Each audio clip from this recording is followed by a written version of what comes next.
বিশ্বজুড়ে বেজেছে সংঘাতের তামামা, আর সেই উত্তেজনার আগুনের ফুলকি লেগেছে শাহরুখ খানের সিনেমা শুটিংয়ে।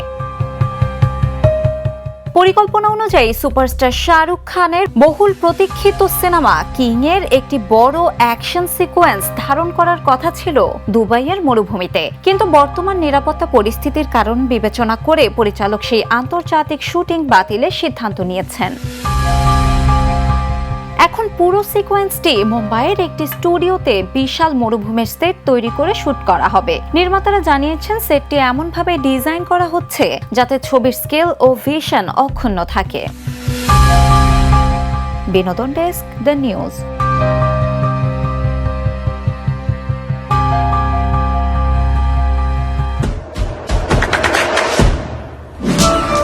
দেশে দেশে সবার সাথে দ্য নিউজ।